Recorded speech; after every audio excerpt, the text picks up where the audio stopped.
বিগত বছরগুলোতে বছরের পর বছর যারা রাস্তায় ছিল শেখ হাসিনার স্বৈরাচারের বিরুদ্ধে, তাদের সাথে আমরা আবার আমাদের সংযোগ কথাবার্তা বলছি। কারণ আমাদের এই ঐক্যটা অত্যন্ত গুরুত্বপূর্ণ এবং এটা শুধু নির্বাচন বলে কোনো কথা না, এটা আমাদের যে একটা জাত কতগুলা 31 দফা বিষয়ের উপর যে ঐক্যমত, সংস্কারের উপর যে ঐক্যমত, 31 দফার ঐক্যমত, এটা আমরা কীভাবে আগামী দিনে বাস্তবায়ন করব, নির্বাচনের পরবর্তী যদি জনগণ আমাদেরকে রায় দেয় সবাই মিলে এটা বাস্তবায়ন করতে হবে।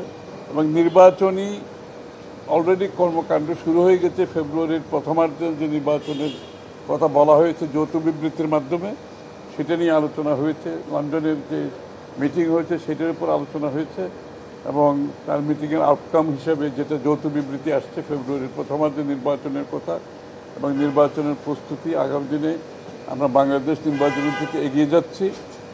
বিশেষ করে আমাদের মধ্যে যে 31 দফার যে সংস্কারের ঐক্যমত হয়েছে, এটার বিস্তারিত আলোচনা হয়েছে এবং বাস্তবায়নের ব্যাপারে ঐক্যবদ্ধভাবে আমরা সবাই কাজ করি। আমাদের 31 দফায় সংখ্যানুপাতিক নির্বাচনের কোনো কথা নেই।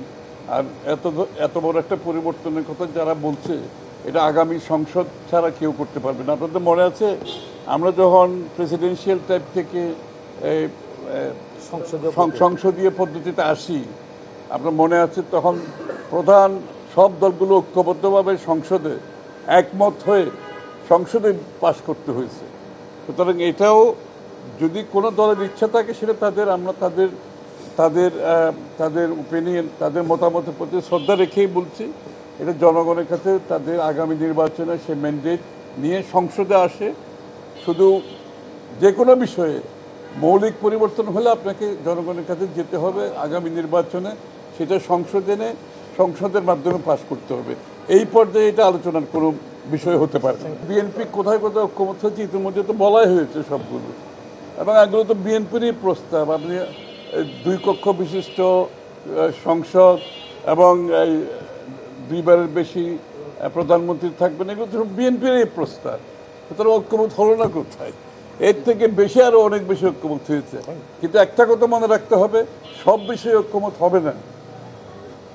এটা বাকশাল করতে যাচ্ছি না আমরা, বারবার একটা কথা বলছি, বাকশাল না, সব বিষয়ে ঐক্যমত হবে না।